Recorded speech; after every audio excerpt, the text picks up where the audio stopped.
So now we're going to move into mental health.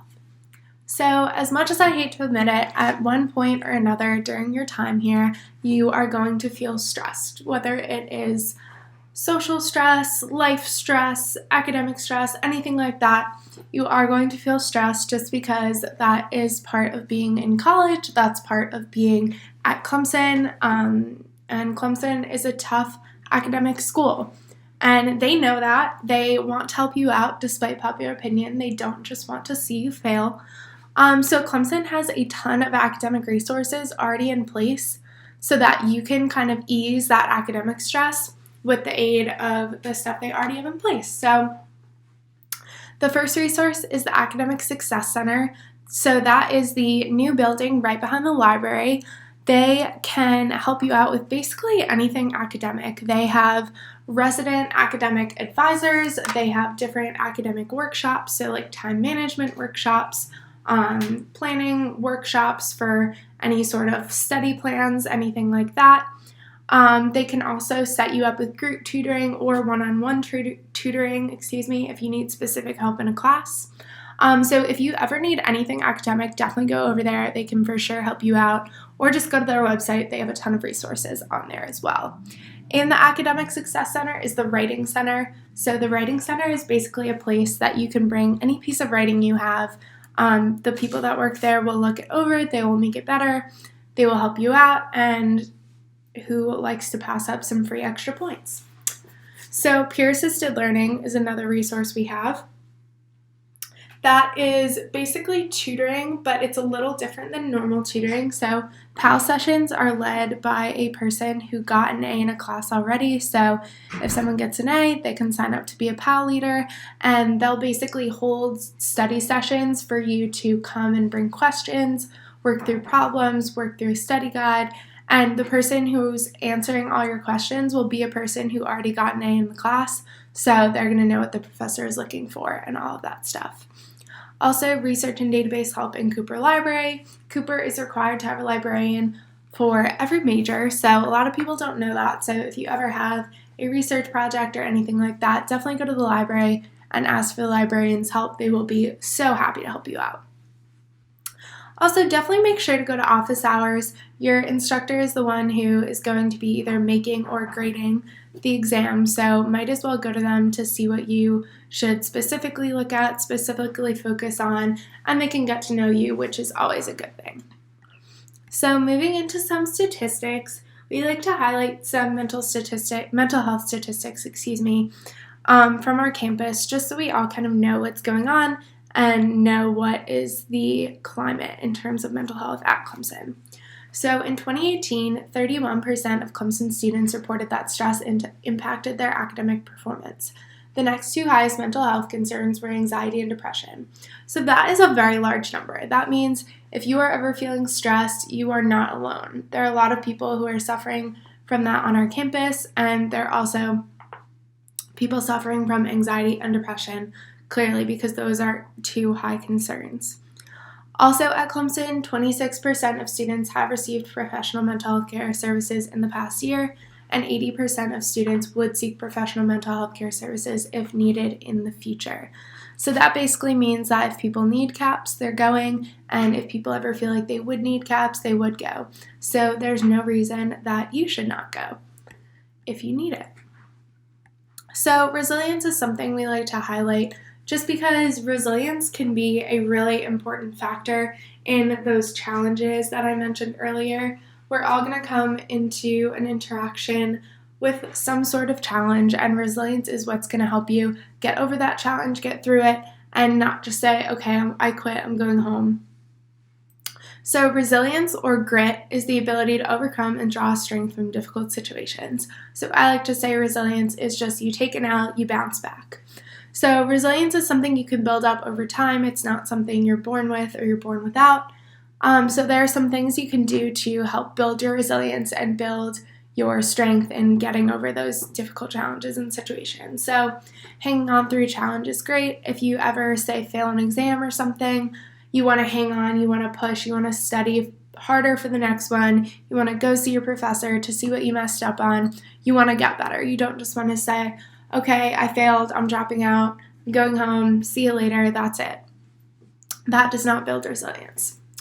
Also, learning from an experience, say you failed that exam, you know what to do differently now. You know that what you did before that clearly didn't work, and you're going to take that experience and kind of make it into something good, make it a teaching experience.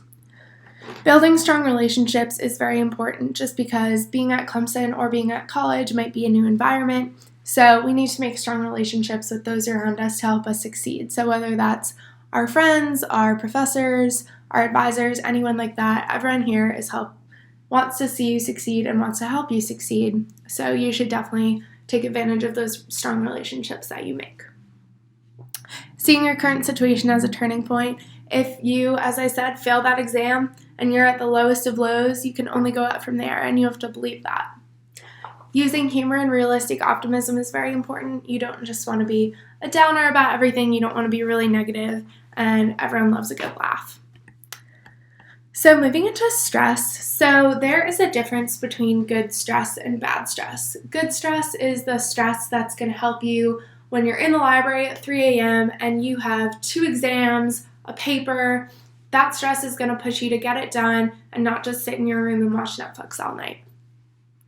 Bad stress is when that stress gets to be too much, when it gets to be impacting your everyday life, your social life, you're thinking about it when you're trying to have fun with your friends. It starts to impact your academic performance, you see your grades taking a toll, maybe not as focused as usual. And that's when that bad stress really gets to be too much. So some signs and symptoms of stress getting too bad are changes in sleep and eating patterns, increased frequency of headaches, being more irritable than usual, recurring colds or minor illnesses. If you feel yourself getting sick all the time and you're like, what is going on? It could be because you're too stressed. You might want to take a step back, see what you can do to lighten your load or calm down, and maybe that'll help you feel a little better. So these are definitely real things to look out for. As I said, I know we're all going to be stressed, but it's really important to know when that stress is getting to be too much. So when stress gets very bad, it can turn into depression. So depression is something that is growing across the U.S., across college campuses, at Clemson, and it's definitely a real thing to look out for. Even if you're not directly affected by it, you might know someone or have a friend who is, just because it is unfortunately so common on college campuses. So some of the signs and symptoms of depression are persistently sad, anxious, or irritable mood, loss of interest in previously enjoyable activities, withdrawal from friends or family, trouble sleeping or sleeping too much. If you notice someone is not really hanging out with you and your friends anymore, they're sleeping all the time. Whenever you see them, they're kind of sad or anxious. If they're very overreactive to criticisms or just kind of very nervous about what's to come, those are some really telltale symptoms of depression. And as I said, these are very, very, very important to look out for, just because some people may find it very hard to notice these in themselves, but you as an outsider are looking in, and you might be more easily able to see these symptoms and understand that this person is struggling, and you should definitely do something in that situation because no one deserves to feel like this. So when depression worsens, it can turn into suicidal thoughts or actions. So a lot of people think that if someone is contemplating suicide, they will give no sort of warning signs. You'll just wake up one day and that person will be gone. But that is totally not true. That is totally not the case. It's actually usually the complete opposite. People who are contemplating suicide usually have some telltale signs and symptoms or things that they talk about that you definitely want to look out for and definitely want to see as a red flag if these ever do come up. So they may talk about feeling hopeless or having no reason to live, talking about feeling trapped or in unbearable pain, talking about wanting to die, or actually talking about wanting to kill themselves. They could be withdrawing, feeling isolated. They could be looking for a way to kill themselves. And just all of these are really important things to look out for and notice. I know that if someone was saying this stuff to me, it would definitely be a red flag, but when it's a close friend or something like that, we kind of like to sweep that stuff under the rug and tell ourselves it's no big deal. But this is definitely something to take very seriously. So if you are ever, God forbid, in a situation where someone is talking about this stuff, there's a method you can use to confront them, have a conversation with them, and try to get them some help. So this method is called QPR. It's very similar to CPR if you were in some sort of situation related to a heart condition, and you do CPR. In this sort of situation, you can use QPR.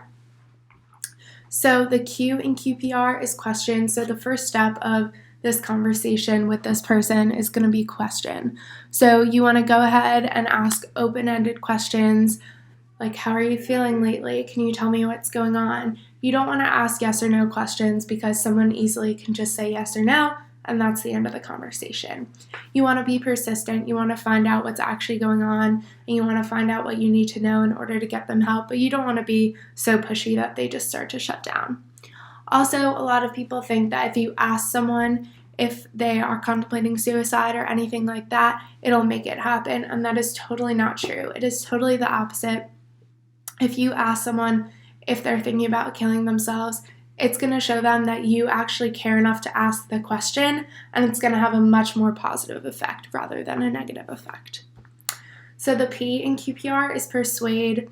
So in this step, you just want to remember to listen, give them your full attention. Don't be doing something else or on your phone or anything like that. You don't want to rush to any judgments. You can't blame this person for what they're feeling. You don't want to just tell them everything's all fine, why are you being ridiculous, and stuff like that, because that is not going to help them. You also really want to offer hope in any forum. You want to highlight the people around them that want to see them succeed. You want to highlight the bright future they have ahead of them, and you want to highlight that this is not how they will feel forever. There is a way to feel better. There is a way to get through this, and you want to help them to do that. So the R is refer or resources. So we have talked a ton about resources throughout this entire session, but I just want to highlight some resources quickly again. So definitely filing a care report is a great idea. I would not suggest filing a care report if this person is an immediate danger to themselves or others, just because it is real people going through care reports, so they do take a day or two. So your best bet, if it's an immediate situation, go ahead and call 911. You can talk to the police. You can talk to the CAPS on-call counselor. That's available 24/7 through CPD. But if it's not an immediate situation, you can definitely file a care report. CAPS is also a great resource. You can offer to walk your friend over to CAPS. You can call them for your friend, anything like that. CAPS is a great resource. They will always be ready to talk and help. Tigers Together to Stop Suicide is a suicide advocate prevention trained organization on campus. And they will be able to walk you through having this conversation. They will be able to talk to your friend who might be feeling this way, and they will definitely be able to help you out. They also put on a ton of great programs. If you're ever interested in checking those out or getting involved with them, I would definitely suggest it. They are fantastic. And now moving into some off-campus resources, we have Mental Health America Greenville. They are a 24/7 crisis line. You can call them and talk to a person 24/7, and it will be a trained crisis counselor. There's also a crisis text line. If someone doesn't feel comfortable calling and talking to a random person, they can text Tigers to 741-741 and text with a crisis counselor 24/7. There's also the Suicide Prevention Lifeline, which is obviously a great resource. That one is very nationally known. And there are also some more specific resources for more specific groups on campus. So if you ever need any of these resources, just come back to our website. But as I said before, just knowing that these are there are the most important things. So God forbid, if you are ever in this situation, you can point your friend or your loved one in the right direction and assure them that there is a way to get help.